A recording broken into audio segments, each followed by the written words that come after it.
격려해 주셔서 감사를 드립니다. 네, 저는 이제 모임에 오게 된 동기부터 말씀을 드려야 할 것입니다. 1982년도에 세칭 구원파라고 불려지는 곳에서 예수님을 영접하게 되었습니다. 저희 부모님 또 할머니께서 교파에서 생활하셨고 어릴 때부터 부모님을 따라서 교회에 출석을 했고요. 고3 때 1982년도 친구의 전도를 받아서 복음 집회에 참석하게 되었고 그곳에서 주님을 영접하게 되었습니다. 86년도에 이제 입대를 했고 88년도에 이제 제대를 했는데 제가 이제 그곳에서 생활하면서 어려움들을 많이 겪었습니다.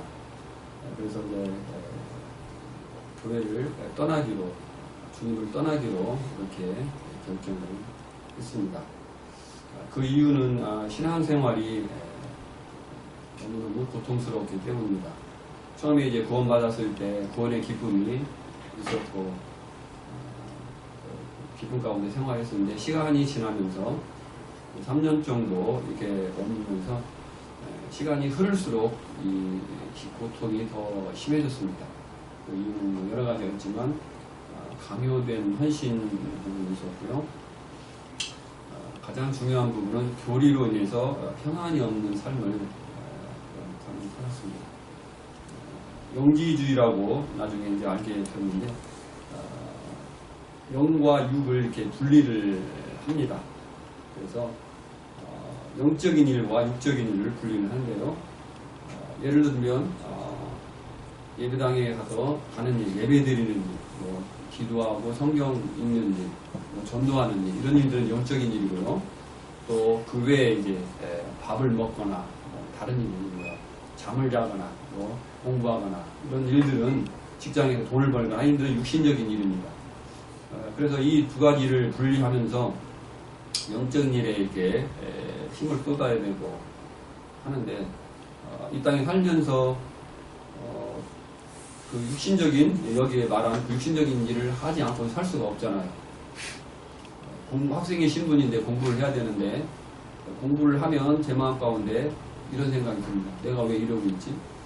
내가 이러고 있을 때가 아닌데 지금 가서 한 영혼이라도 건져야 되는 복음을 전해야 되는데 내가 지금 왜 이러고 있는가 하면서 공부하는 거에서 평안이 없고 이게 어떤 정죄가 되는 것입니다. 학생의 신분으로서 공부도 해야 되고 이제 직장 생활도 해야 되고 취업도 해야 되고 공부도 취업 준비도 하고 해야 되는데 이런 분들을 할 수가 없는 거예요. 그리고 마음에 그런 것이 정죄가 돼가지고 그래서 굉장한 그 고통 가운데 신앙생활이 열심을 내려고 하면 할수록 이게 어려웠습니다. 그리고 이제 또 한 가지는 예수님께서 우리의 영원한 속죄를 이루셨기 때문에 죄를 지어도 천국 가는 데는 아무 지장이 없지 않느냐 어떤 이런 생각들 그런 이야기들이 교회에서 성도들 간에 이렇게 이야기가 되었습니다. 그런데 이런 부분들을 교회 인도자 되신 분들이 이렇게 잘 정리해주고 바른 교리로 인도를 해 주셨어야 했는데 그러지 못했습니다. 그래서 그 가운데서 이제 죄 가운데 빠지기도 하고 고통하면서 이렇게 살다가 도저히 견딜 수가 없어서 버틸 수가 없어서 이제 주님을 떠나기로 결정을 했고요. 그러면서 이제 자연스럽게 군 입대를 3학년을 마치고 늦게 군 입대를 했습니다. 그러면서 이제 그냥 교회를 안 나갈 수는 없기 때문에 핑계를 삼아서 군 입대를 하면서 그 겸에 이제 주님을 교회를 떠나려고 이렇게 마음을 먹었습니다. 이제 제대 그런데 이제 그 군 생활을 하면서 제가 지금까지 살아오면서 가장 인생에서 힘들었고 어려웠던 시기가 언제냐면 군 생활 한때라고 생각이 듭니다. 제가 그냥 몸이 이렇게 건강이 좋지 않아가지고 특히 위장 쪽이 이렇게 안 좋습니다. 그래서 이제 식사를 잘 못하고 또 이렇게 탈이 나고 하면은 에너지가 이제 공급이 안 되잖아요. 그러면 이제 군대에서는 몸으로 버티는 것이 대부분인데, 그래서 군대 생활이 굉장히 힘들었고, 그 가운데 참 문득문득 이제 입대하면서 그런 마음을 가졌고 했었는데, 순간순간 주님께서 나 자신을 저를 어떻게 사랑하셨는가 생각나게 하셨고, 또 그동안 약 3년여 동안 경험한 하나님, 저의 꿈속의 간증으로 나타나신 주님의 그 은혜와 사랑이 때때로 저의 마음을 감동을 시켰습니다. 제대하면서 이제 그 당시 이제 중화산동 뒷골이라고 이렇게 불려지는데요. 그때만 해도 완전 시골이었습니다. 그곳은 예수병원, 남원 사시니까 예수병원 아시는 분 많이 계시겠죠. 예수병원 이렇게 고개를 넘어가면 완전히 시골 마을이 전경이 나타났습니다. 전부 주변은 다 논이고 이제 계단식으로 만들어진 논, 거기에 이제 미나리를 이렇게 심고 집이 이제 몇 가구 이렇게 쭉 있었는데, 여름철에 되면은 개구리 울음소리들이 진동을 하는 그런 곳이었습니다. 예배당이 이렇게 그곳에 예배당이 이제 서준주교회가 있었고, 그 마을에 이제 저희 집이 이제 이사를 가게 되었습니다. 전주에서도 전세금이 돈이 없어서 제일 싼 곳으로 이렇게 알아봐서 들어가는 곳이 그곳이었습니다. 이제 복학을 하면서 학교를 이렇게 다니게 되었는데요.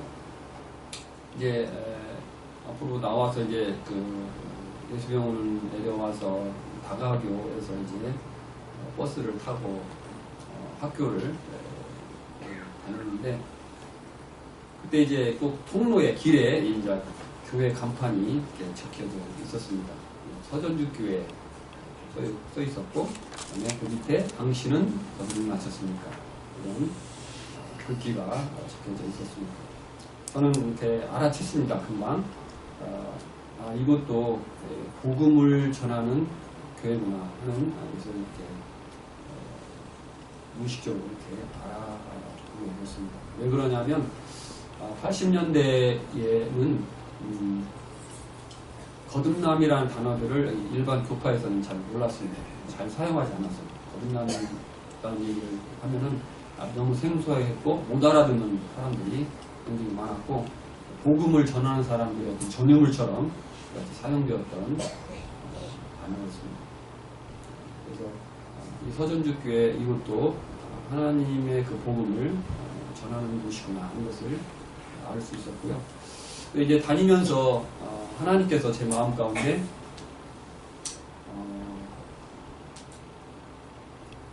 말씀하시는 것 같았어요.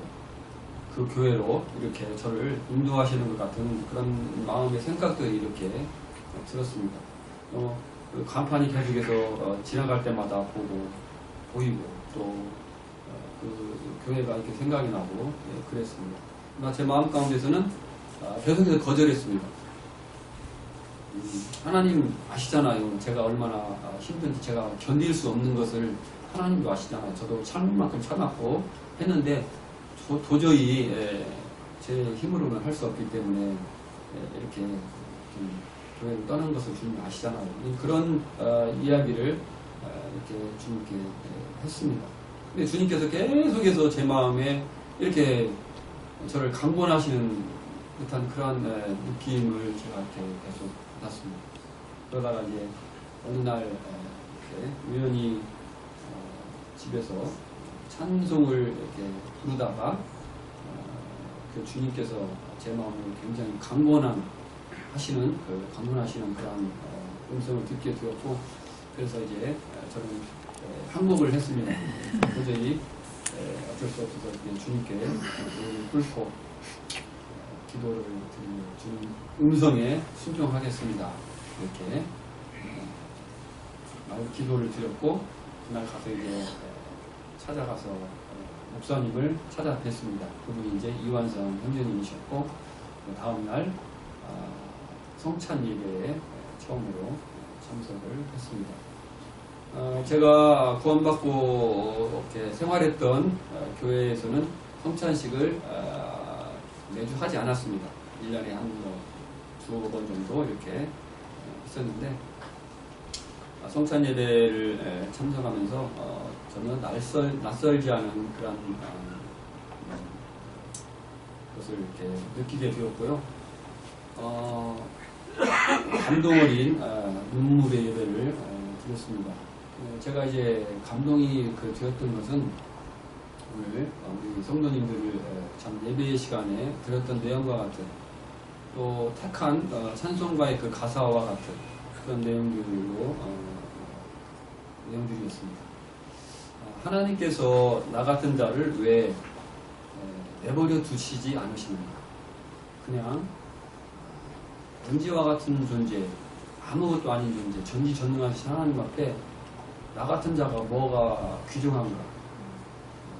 아무것도 아닌 것을 아닌 자인데 그냥 하나님 싫다고 하나님 못 섬기겠다고 힘들어서 못하겠다고 떠나겠다는데 왜 나 같은 자를 그냥 내버려 두지 않고 끝까지 관심을 가지시고 돌아보시고 이렇게 부드러운 손길로 계속해서 저를 이렇게 이끄시는 그러한 하나님의 사랑을 생각하게 될 때 참을 수밖에 없었습니다. 하나님의 사랑과 은혜가. 그래서 참 감동 어린 눈물의 예배를 드렸고 그 예배는 그 감동은 참 사라지지 않았습니다. 긴 시간 몇 개월 동안 계속 드렸습니다. 그리고 이제 제가 좀 정상으로 좀 회복이 되는데 약 한 3년에서 5년이라는 시간이 걸렸습니다. 잘못된 교리로 인해서 이렇게 망가졌던 그 생각과 신앙을 하나님의 진리의 말씀으로 다시 이렇게 정립하는데 시간이 한 3년, 5년 정도 걸렸던 것으로 생각이 듭니다. 이제 이완성 형제님이 강단에서 주로 말씀을 하셨는데 형제님의 그 말씀을 통해서 하나님 말씀을 잘 배우게 되었고요. 또 옆에 집에 사셨던 허재욱 형제님께서 저에게 끊임없는 관심과 이렇게 사랑을 나타내 주셨습니다. 그래서 제가 점점 조금씩 그 상처났던 그런 부분들이 나아지고 정상적으로 이렇게 행복하게 되었습니다.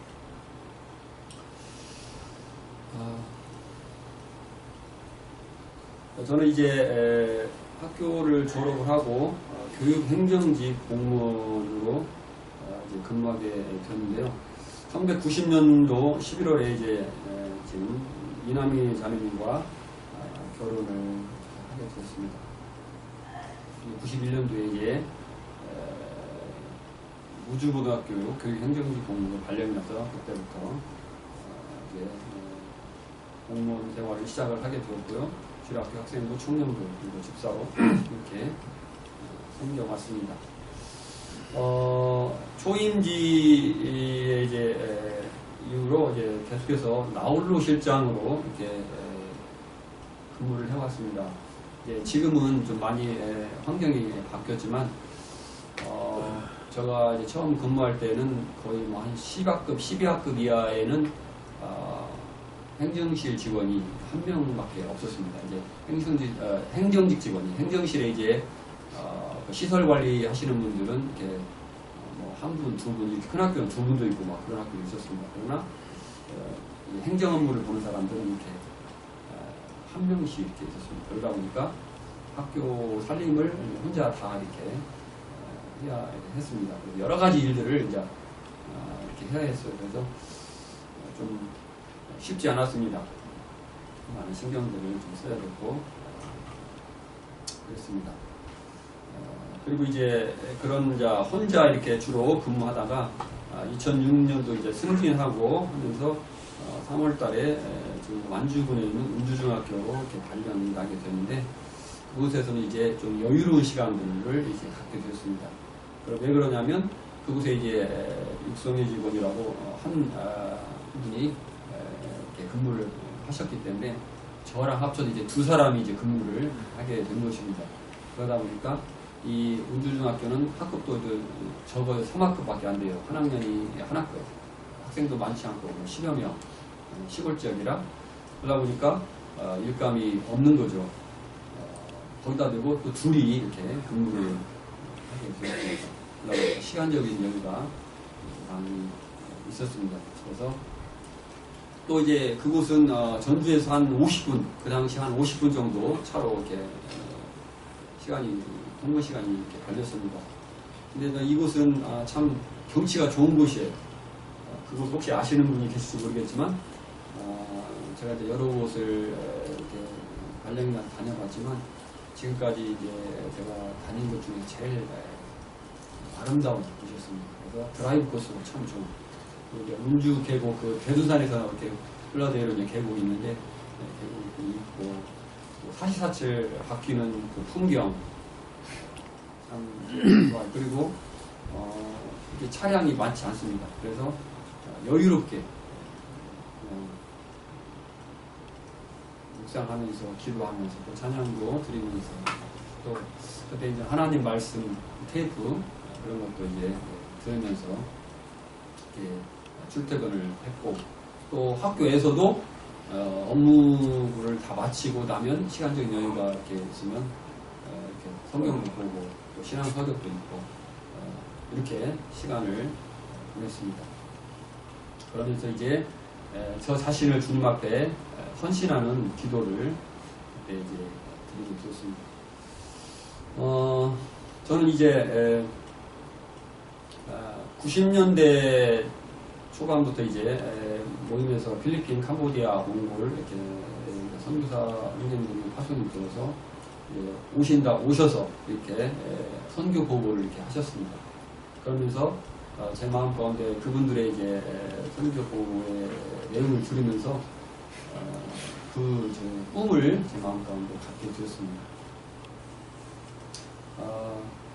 아까 우리 김아령 대님이 선택하신 주님 내가 여기 있사오니 나를 불러줘서 그 찬양을 90년대에 많이 이렇게 불렀습니다.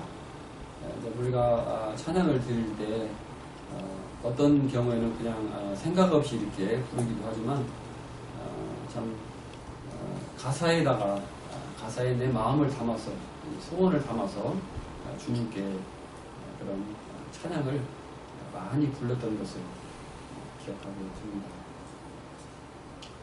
그래서 저는 이제 90년대 선교 보고를 들으면서 선교사에 대한 그런 막연한 꿈을 제 마음 가운데 가지고 있었습니다. 나도 저분들의 저런 삶을 살아봤으면 하는 그런 소원이 있었습니다.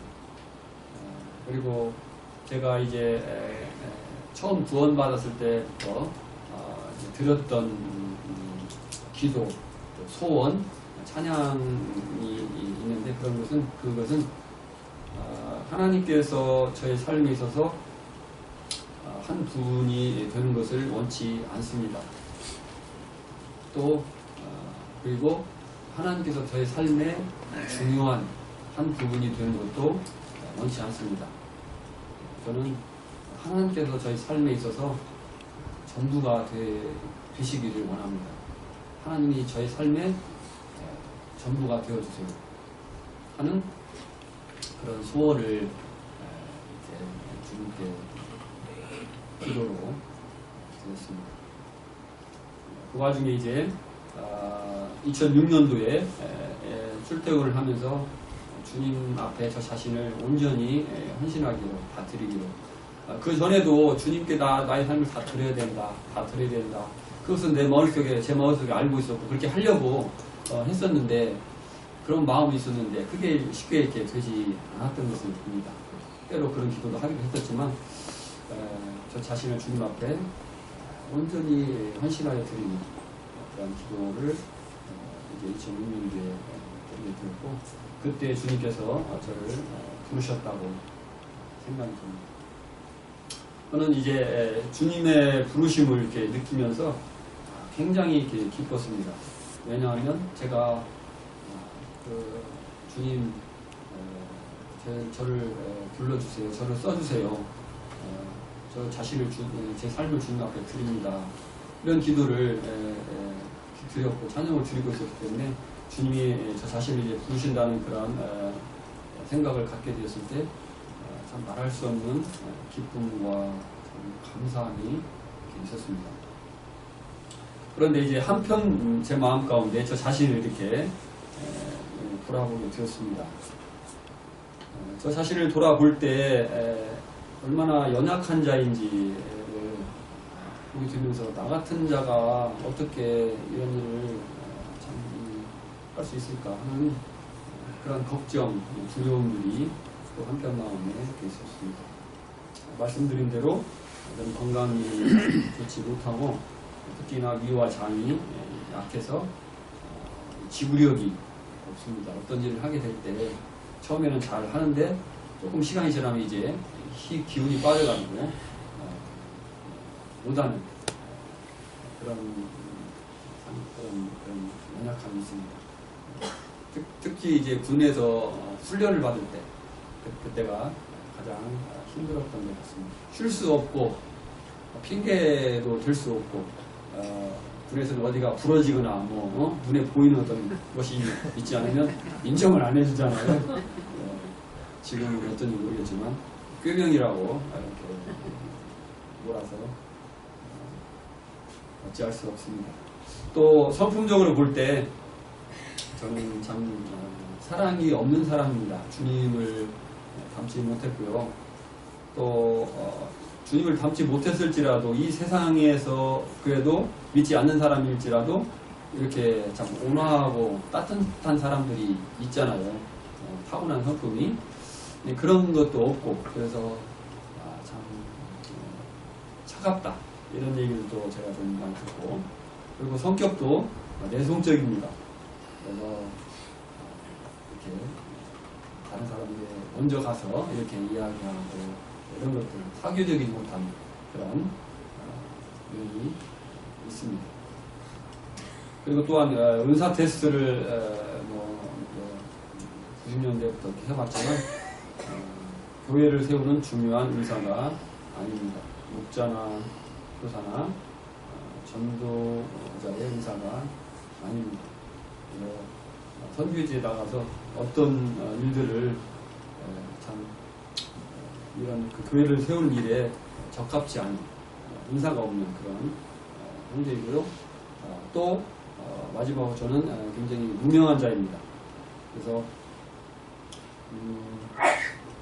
사람들이 저를 알지 못합니다. 기린노교회 성도들 말고는 저를 이렇게 잘 알지 못합니다. 저는 이제 모임에 들어와서 기린노교회 처음부터 지금까지 계속해서 생활을 해왔습니다. 다른 교회로 옮기면서 이렇게 신앙생활을 하지 않았고, 그래서 저를 아는 분들이 참 어렵습니다.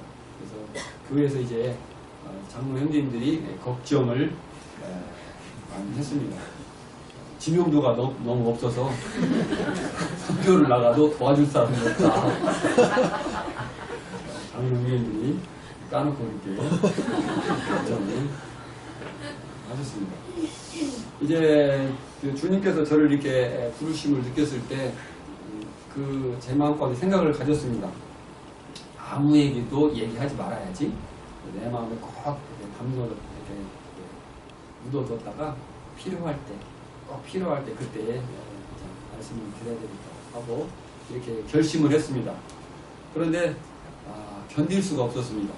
이렇게 제 마음을 억누르도 이게 막 이제 막 폭발할 것 같은, 막 터져 나올 것 같은 그런 막 느낌이 들어가지고 도저히 말을 하지 않고는 견딜 수가 없는 상태에 이르렀습니다. 그래서 할 수 없이 이제 장로 형제님들 모셔두고 제 간증을 드리게 되었습니다.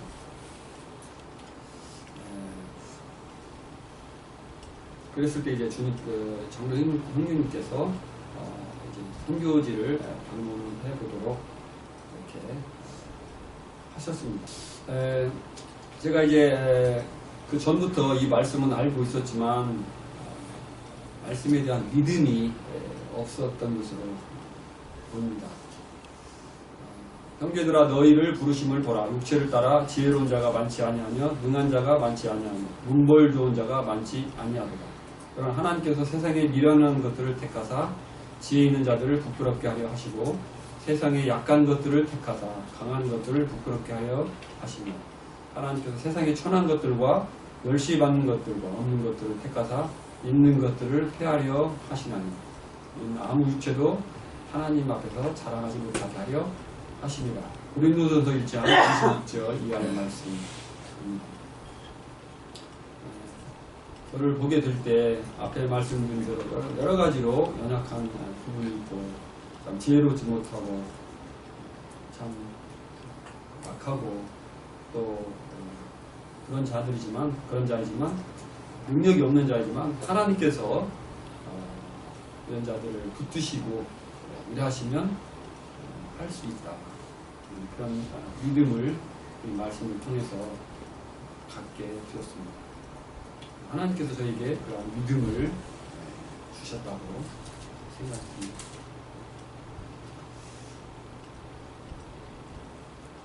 이 말씀은 아까 제가 말씀드린 기도의 부분입니다. 내가 주께서 이르시되 내가 누구를 보내며 누가 우리를 위하여 갈고 하시니 그때 내가 여기 있나이다. 나를 보내셔서 하였더니 주님은 항상 그 일꾼이 부족하다는 얘기를 듣습니다. 또 그 일꾼들을 위해서 일꾼을 보내달라고 아버지께 기도하라고 주님께서 이렇게 말씀하셨잖아요. 그래서 참 제가 자격은 안 되지만 그래도 작은 일이라도 주님의 영광을 위해서 복음을 위해서 살고 싶고 드리고 싶었습니다. 제 이제 교파에 다니시는 저희 고모부가 계십니다.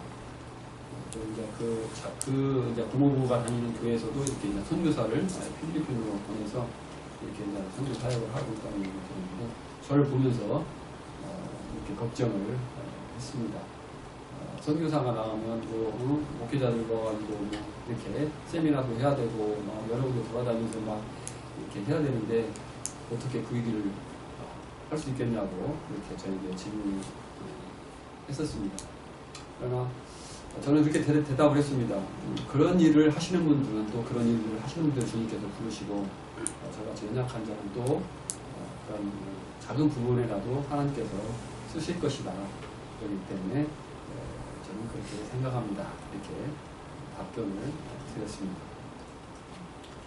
2006년도에 이제 필리핀 2007년도에 또 필리핀 2번을 방문했습니다. 2006년도에는 저 이제 이원재 형제님이 이제 들어오시려고 이제 윤민호 형제님과 황수영 형제님에게 이렇게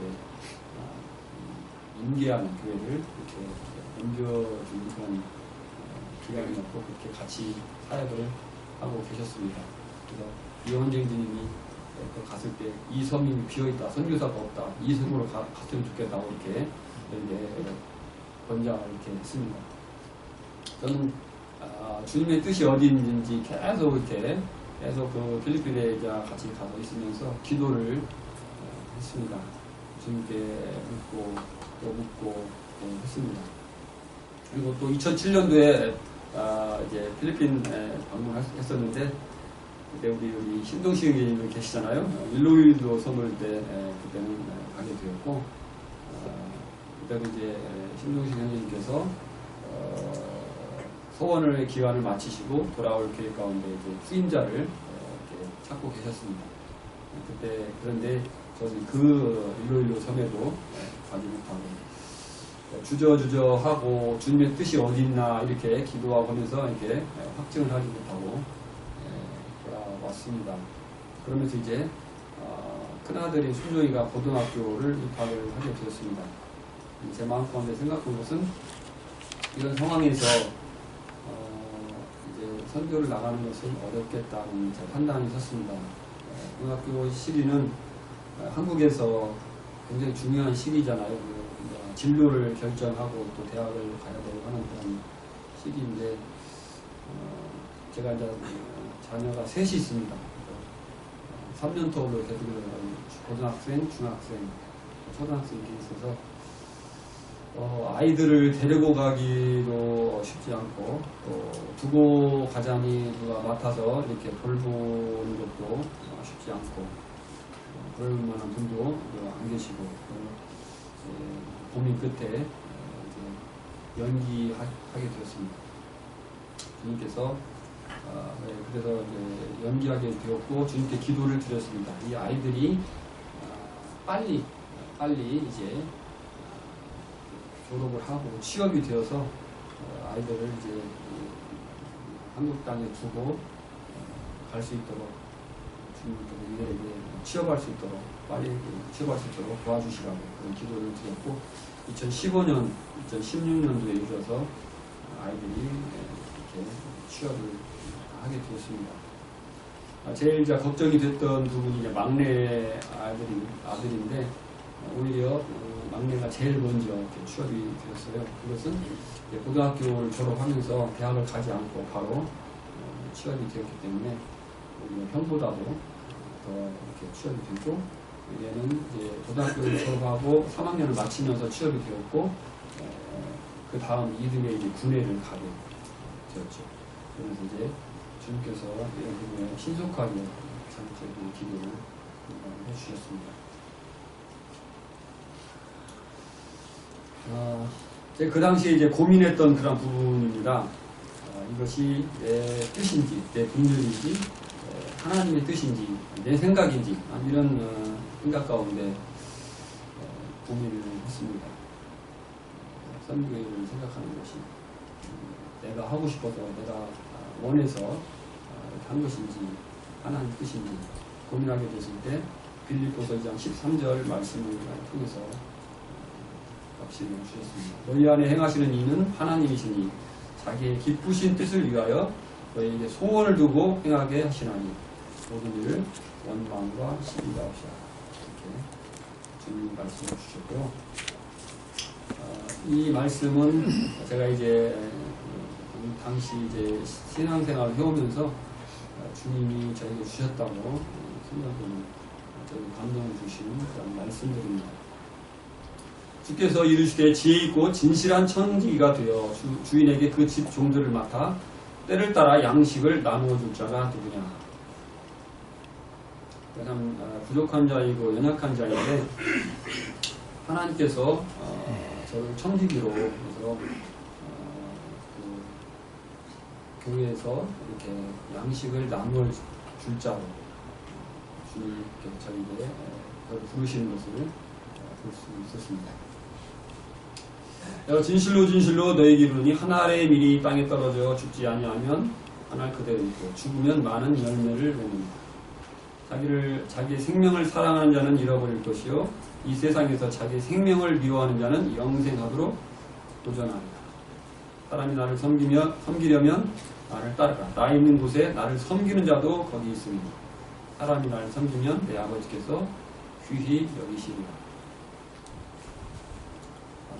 예수님께서 하나의 밀이 되어서 이 땅에 오셨습니다. 그리고 그분이 죽으심으로 이 땅에 많은 열매가 맺혔죠. 우리가 바로 그 열매 중에 하나잖아요. 주님이 죽지 아니하셨다면 우리가 이와 같이 구원을 받을 수 없고 영원한 생명을 얻을 수 없었죠. 이 주님의 본을 따라서 저도 하나의 밀이 되어서 참 죽고자 하는 그런 마음의 소원이 있습니다.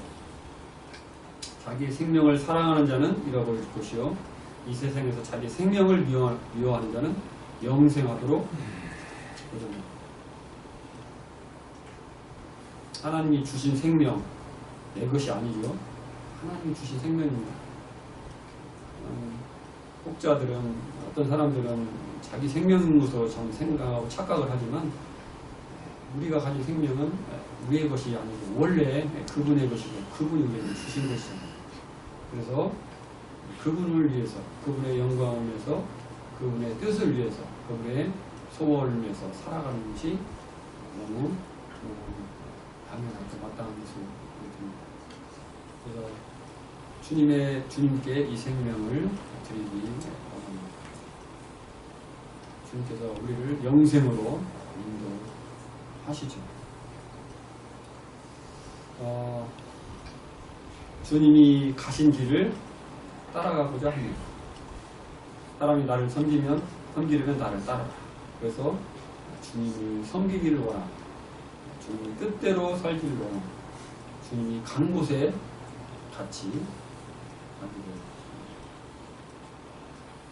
사람이 나를 섬기면 내 아버지께서 그를 귀히 여기신다고 했는데, 하나님으로부터 정말 사랑받는, 귀히 여김받는 그러한 하나님의 마음을 시원케 하는 좋은 일을 마음에 원합니다. 어떤 성도님들은 여기도 전할 곳이 많은데 왜 꼭 그렇게 먼 나라까지 비행기를 타고 20시간을 날아가는 곳에 꼭 가야 되니까 이렇게 말씀을 하십니다. 그런데 주님께서는 꼭 국내에 복음을 전하는 데 한정을 하지 않았잖아요. 그래서 너희는 온 천하에 다니며 만민에게 복음을 전하라. 하늘과 땅의 모든 권세를 내게 주셨으니 그러므로 너희는 가서 모든 민족을 제자로 삼아 아버지와 아들과 성령의 이름으로 세례를 베풀고 내가 너희에게 분부한 모든 것을 가르쳐 지키라. 볼지어다 내가 세상 끝날까지 너희와 항상 함께 있으리라. 주님은 우리와 함께 하십니다. 우리가 구원받은 이후로 내가 너희와 영원히 함께 하겠다고 이렇게 약속해 주셨습니다. 그러나 마태복음 28장에서 다시 한번 주님께서 강조해서 말씀을 하셨습니다. 볼지어다 내가 세상 끝날까지 너희와 항상 함께 있습니다. 복음을 들고 주님이 명령하신 사명을 들고 나가는 자들에게 더욱더 함께 하시겠다. 확증적으로 이렇게 말씀을 주셨습니다. 볼지어다. 강조하는 말이죠. 말씀이죠. 정말 그런지 안 그런지 확인해봐라. 분명히 너와 함께 이렇게 약속을 해주셨어요. 저는 이제 선교지를 결정하면서 어디로 가야 될까, 어디로 갈 것인가 이런 부분을 생각하면서 주님의 인도하심을 두고 기도하게 되는데 제 마음에 가지고 있던 그 소원이 있었습니다. 가나안 나라에 가고 싶었습니다. 복음의 군주에 있는 나라, 하나님을 찾는 나라, 재난을 당해서 사람들의 마음이 어려움을 당해서 이렇게 가난해져 있는 그런 나라를 가고 싶었습니다.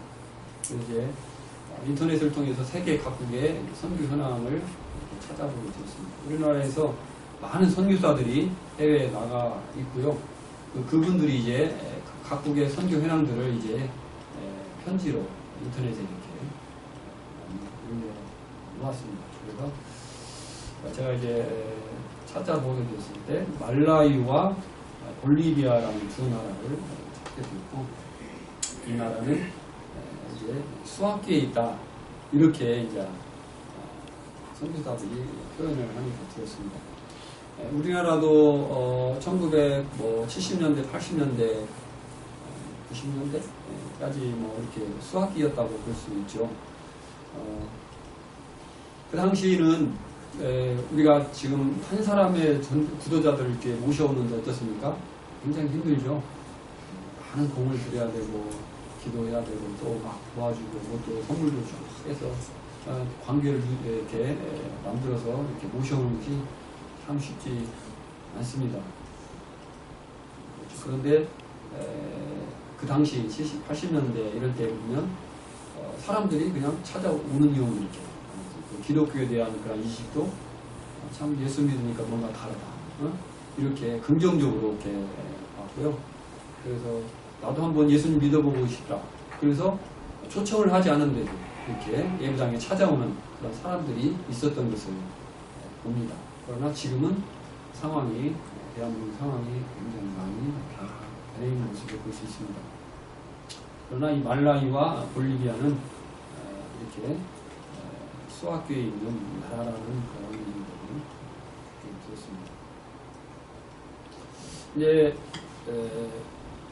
그때 교회에서 이제 제가 이제 그 선교에 대한 부분을 말씀을 드렸을 때 그런 질문이 들어왔습니다. 하나님이 주신 말씀이냐? 그 말씀을 좀 내놔. 증거를 내놓으라고 이렇게 말씀을 하셨어요. 근데 이제 물론 아까 이렇게 보여드린 말씀, 그런 말씀이 제 마음을 이렇게 감동하고 이렇게 믿음이 있고 그랬었지만 이 말씀이 선교하고 이렇게 확실하게 관련이 있다. 이렇게 참 그에게 좀 부족함이 이렇게 있었습니다. 그래서 이제 제 기도를 하기 시작했습니다. 하나님 저에게 말씀을 주십시오. 하나님께서 저를 부르셨다는 확실한 근거가 되는 말씀을 주십시오 하고 항상 긴 기간을 기도를 했습니다. 이 기도가 쉽게 이렇게 응답이 되지 않고 시간들이 이렇게 수개월 계속 있었습니다. 그날도 이제 저녁 때 잠을 자기 전에 기도를 드렸어요. 하나님 저에게 부르심의 말씀을 주십시오 하고 간절하게 기도를 드리고 잠을 청했습니다. 근데 이제 잠을 자다가 꿈을 꿨습니다. 꿈을 꿨는데 전도 집회를 교회에서 예배당, 기름도 예배당을 이렇게 하고 있었어요. 제가 이제 저쪽 이렇게 앉아가지고 말씀을 이렇게 듣고 있었는데 갑자기 강사 행전님이 저를 딱 지목을 하셨습니다. 그러면서 이사야서 55장을 선생님들 이사야서 55장을 찾아서 읽어봐. 그렇게 이제 주문을 하셨어요. 제가 이제 예 알겠습니다 하고 이제 성경을 이렇게 찾기 시작했습니다. 근데 이제 이사야서가 없어요. 제 성경책이. 굉장히 이제 당황을 했어요. 이상하다. 시편, 잠언, 전도, 아가, 그다음 이사야서인데 아가서 다음에 그러면 이사야 없는 거예요. 그래갖고 막 이제 당황을 해가지고 여기로 찾았다 싶다. 막 형님들이 막 몸에서 땀이 이렇게 나기 시작했습니다. 강사님은 계속 쳐다보고 있는 거예요. 왜 안 읽고 있어? 빨리 읽지. 누구 쳐다보고 있고. 옆에 성도님들 구시렁구시렁 거예요. 하시는 거예요. 뭔데 조용히 빨리 찾아서 이렇게 못 오고 있어. 한편에서는 구원받은 지 지금 얼마나 됐지. 이사야서를 못 참았어요. 이런 소리가 들리는 것 같아요. 그래가지고 막 긴장을 하고 막 땀을 막 흘리면서 막 허우적거리다가 잠을 딱 깼어요. 그러니까 그냥 평이하게 이제 이렇게 꿈을 꿨으면 잊어버리거든요. 그리고 이제 어릴 때는 젊을 때는 이제 꿈을 꾸는데 그걸 잘 기억을 한다고 합니다. 근데 나이가 들면서 이 기억력이 약해져서 꿈을 꾸고도 꿈을 꿨는지 이렇게 기억이 안 난다고 합니다. 그래서 꿈을 안 꿨다고 하는데 실제적으로는 꿈을 꾼다고 합니다. 나이가 먹어도. 근데 제가 좀 나이가 이렇게 되다 보니까 이 꿈을 잊어버리는데 이때는 이제 아주 난처한 상황 가운데 있기 때문에 땀을 흘리면서 꿈을 깼기 때문에 그리고 잠들고 처음에 꿈을 꾼 게 아니라 깨어나기 직전에 꾼 꿈이기 때문에 아주 선명하게 이렇게 기억이 났습니다. 그래서 바로 저는 이제 하나님께서 저에게 이 말씀을 주시는가 보다 하고 바로 일어나서 성경을 찾았습니다. 이사야서 55장을 읽기 시작했습니다. 1절부터 일어나는데 너희가 어찌하여 양식이 아닌 것을 위하여 은을 달아주며 배부르게 하지 못할 것을 위하여 수고하느냐. 제가 이제 교육행정직 공무원으로 근무하면서 처음에는 상당히 좀 바쁘고 그런 시간들을 보냈지만 이제 이렇게 위치가 좀 올라가면서 편한 시간들을 보내게 되었습니다. 근데 이제 그런 일을 하면서 내 마음과 있는 것은 이런 일들은 하나님 믿지 않는 사람들도 얼마든지 할 수 있는 일인데 정말 이 복음을 전하고 이 생명을 구원하는 이 생명의 복음을 전하는 일은 구원받은 사람, 나 같은 사람이 아니면 아무도 할 수 없지 않는가. 그런 마음들을 갖게 되었고 5절에 보면 보라 내가 알지 못하는 나라를 네가 부를 것이니라. 너를 알지 못하는 나라가 내게로 달려올 곳은 여호와 내 하나님 곧 이스라엘의 거룩하신 이로 말미암음이니라. 이는 그가 너를 영화롭게 하셨느니라. 이 말씀의 본 의미는 놀랍습니다. 성경님도 같은 마음이라고 생각이 드는데 우리가 알지 못하는 나라를 지금 바라보고 있습니다. 그리고 그 알지 못하는 나라를 위하여 가고 있죠. 이 나라는 우리에게 이와 같이 이 말이라고 생각지 못했습니다. 그 나라가 어느 나라입니까? 주님의 하나님의 나라죠. 하나님의 나라. 저는 참 어렸을 때 참 이 세상에 짓눌리면서 두려움 가운데 걱정 가운데 참 살았습니다. 저는 육체가 약할 뿐만 아니라 마음도 굉장히 여리고 약한 자였어요. 그래서 학교에서 시험을 보면 시험 보기 전날 두려워서 떨어요. 시험이 그 다음날 시험이 걱정이 돼가지고. 혹시 여러분 가운데 그런 분 계세요? 안 계시죠? 제가 그렇게 연약한 자였어요. 그리고 세상에 짐을 지고 내가 이 세상을 이제 개척해 나가야 된다. 이 세상을 살아 나가야 된다. 이런 것 때문에 짐을 지고 괴로워하고 고통스러워하고 어떻게 대학을 입시를 해야 되는가, 어떻게 취업을 해야 되는가. 공부를 못하고 이제 뭐 학교에 떨어지면 나고자가 되는데 이제 그런 것들이 머릿속에 이제 가르침을 받아가지고 이렇게 박혀 있었어요. 선생님들이 그렇게 가르쳐 주셨죠. 부모님도 그렇게 하셨을 것입니다. 그 어려움 가운데 그 세상에 온 짐을 다 이 연약한 어깨에 세상의 짐을 지고 참 힘들어하고 쓰러지고 고통스러워하고 그렇게 살아왔는데 주님이 저를 구원하셨습니다. 그 영원한 나라의 백성으로 삼아주셨습니다. 그 나라를 이제 알게 되었고 믿게 되었고 그 나라를 소망하게 되고 그 나라를 위해서 살게 되었습니다. 그리고 그 전에는 경험하지 못했던 하나님의 그 평안, 하나님의 기쁨, 하나님이 주시는 기쁨, 하나님의 그 은혜를 이제 제 마음에 소유하고 그것을 누리면서 살게 되었습니다. 우리가 잘나서 그렇게 된 것입니까? 아니죠. 하나부터 열까지 주님의 은혜입니다. 또 하나는 어떻습니까? 죽으면 끝이고 죽으면 뭐 지옥 가고 이런 두려움 가운데 험한 인생을 살았는데 알고 보니까 어떻습니까? 우리는 죽어도 살고 또 영원히 사는 존재가 되었습니다. 우리는 영원한 존재입니다. 우리는 죽는 존재가 아닙니다. 인생의 험함을 이야기하면서 인생의 무상함을 노래하는 많은 문학 서적들이 있잖아요. 그죠? 하나님을 모르는 사람들 그런 것입니다. 그러나 우리는 하나님을 알았습니다. 하나님 믿었고요. 우리의 하나님이고 주님이 되었습니다. 우리는 이 나라를 이제 소유하게 됐습니다. 꿈꾸지 못했던 나라, 내가 생각지도 못했던 나라, 그 나라가 이제 하나님의 나라가 임했고 그 나라를 위해서, 그 나라의 영광을 위해서 이제 바라보고 하나님 영광을 위해서 살아가는 그 놀라운 존재가 되었습니다. 이게 본래의 의미죠. 근데 여기에는 이제 피상적으로 네가 알지 못하는 나를 내가 부를 것이다. 너를 알지 못하는 내 나라가 내게로 달려올 것이다. 이제 제가 말라위와 볼리비아라는 두 나라를 찾아냈죠. 근데 그때 이제 볼리비아는 그 파라과이에 나가 계신 이청환님 파라과이에 나가 계시잖아요. 그 파라과이 바로 옆에 있는 나라입니다. 그래서 안돼 계획을 세우기를 파라과이에 계시니까 파라과이에 파라과이 가서 같이 이제 생활하고 현대인으로 이렇게 좀 일하시는 분들을 옆에서 보고 배우고 그리고 언어를 배워서 볼리비아로 갈까 이렇게 그런 생각을 계획을 해봤습니다.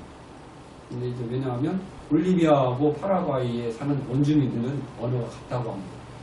그런 계획도 해봤었는데 제가 이게 인터넷 조사하면서 말라위라는 나라를 처음으로 알게 되었습니다. 그 전에는 들어보지 못한 나라였어요. 말라위라는 나라가 있구나. 처음으로 듣는 이름이었거든요. 그래서 네가 알지 못하는 나라를 네가 볼 것이며 너를 알지 못하는 나라가 내게로 달려올 것이다. 그 나라는 이제 당시 이제 남아공에 가 계시는 최문수 형제님께서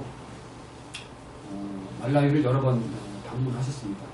이렇게 그래서 어떤 사람을 통해서 알게 되었고 그곳에 이제 관심을 가지고 그 나라를 이렇게 방문을 하셨고 그런데 이렇게 돌아보시면서 한국의 이제 교회에 기도 요청을 하셨습니다. 말라위에 선교사가 필요합니다. 말라위에 선교사를 위해서 하나님께서 보내주시라고 기도를 부탁드립니다. 한국 교회에 이렇게 뵀는데 올리셨어요. 그래서 하나님께서 저를 이 나라로 부르신다고 마음 가운데 있게 되었습니다. 이 일은 거기 가시는 하나님으로 말미암아 되었습니다. 비와 눈이 하늘로부터 내려서 우리로 되돌아가지 아니하고 땅을 적셔서 소출을 나게 하며 싹이 나게 하여 파종하는 자에게는 종자이며 먹는 자에게는 양식을 준 것 같이 내 입에서 나가는 말도 헛되이 내게로 되돌아오지 아니하고 나의 기뻐하는 뜻을 이루며 내가 본인에 형통합니다. 이사야서 55장 10절 11절 말씀입니다.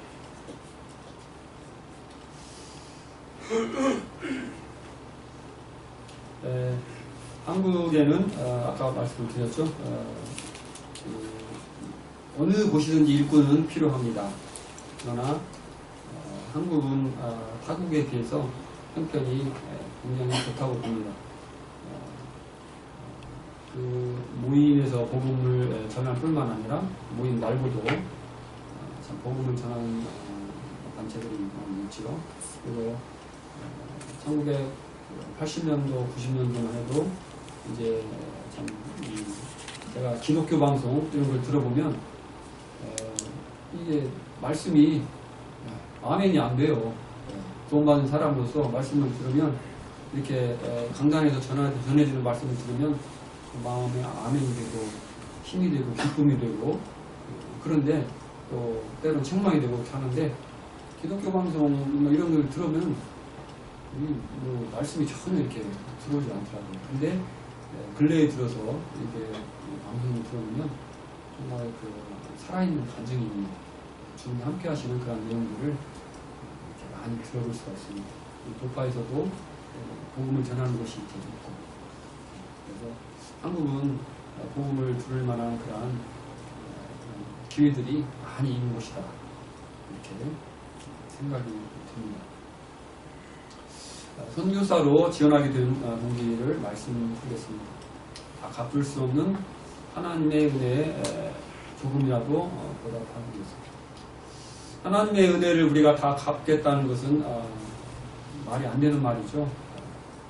그러나 이 다 갚을 수 없는 은혜이지만 하나님의 은혜가 지극히 크고 넓어서 측량할 수 없잖아요. 그래서 그럼에도 불구하고 조금이나마 하나님의 은혜에 보답하기 위해서 감사하는 마음으로 선교사를 주님께 드리게 되었습니다. 상대적으로 열악한 지역에 일손을 다하고 싶었습니다. 말라위 지역은 이제 오후 시간에 보시면 아시겠지만 참 많은 사람들이 하나님을 믿고 있다고 이렇게 하고 있습니다. 그러나 여러 가지 복음을 알지 못하고 또 구원받지 못한 사람들이 굉장히 많이 있습니다. 또 사람들을 이렇게 모으는 것이 참 어렵지 않은 그런 것입니다. 그리고 인생의 끝자락을 정말 가치 있는 보람된 일에 드리고 싶어서입니다. 공무원 퇴직을 하고 나면 사람들이 이제 대부분 여행도 다니고 이렇게 노후를 편안하게 보내고 이렇게 합니다. 그리고 어떤 분들은 시간이 남아가지고 걱정이에요. 할 일이 없어가지고 그냥 뭐 하면서 시간을 토일거리를 찾느라고 시간을 보낼 거리를 찾느라고 이렇게 힘들어하는 그런 경우도 있는 것입니다. 여행을 다니고 맛집을 찾아다니고 그런 그래서 편안하게 시간을 보내는 것은 주님의 그 복음을 위해서 언제까지 이 건강이 이렇게 허락될지 모르겠지만 복음을 위해서 그런 것들에 헌신하고 싶어서입니다. 마지막으로는 하나님을 실제적으로 경험하고 싶은 마음이 있습니다. 시편 107편에는 이와 같은 말씀인데 배들을 바다에 띄우며 큰 물에서 일하는 자들은 여호와께서 행하신 일들과 그의 기이한 일들을 깊은 바다에서 봅니다. 배를 이제 바다에 띄우게 되면 여러분 큰 파도를 한번 보셨습니까? 배를 타고 가다가 저도 언덕만한 자그마한 산만한 파도를 이렇게 한번 본 적이 있는데 굉장히 이렇게 놀랐습니다. 배를 집어삼킬 듯한 그러한 파도, 겁이 덜컥 날 정도로 그런 파도를 본 적이 있습니다. 태풍이 불게 되면 더 심하겠죠. 그럼에도 불구하고 이와 같은 일에 투신하게 되었을 때 광풍이나 물결을 인해서 참 간담이 높고 어려움이 되고 정말 힘들고 고통스러운 일들이 있겠죠. 그러나 그와 같은 일을 참고 인내하고 견디게 된다면 이제 우리가 바라는 또 여호와께서 원하시는 소망의 항구를 자신을 인도할 것으로 믿습니다. 그래서 그 어려운 시간이 있을지라도 그곳에서 이제 하나님을 경험하는 하나님이 역사하시는 일하시는 그런 모습들을 발견하는 거예요. 하나님의 그 나타나심을 일하심을 보게 되면 그것보다 더 참 가치 있고 참 부진한 일이 없잖아요. 그래서 주님을 어려운 가운데서도 경험하고 싶은 그런 마음이 있습니다. 이상으로 하나님의 말씀을 마치겠습니다. 감사합니다.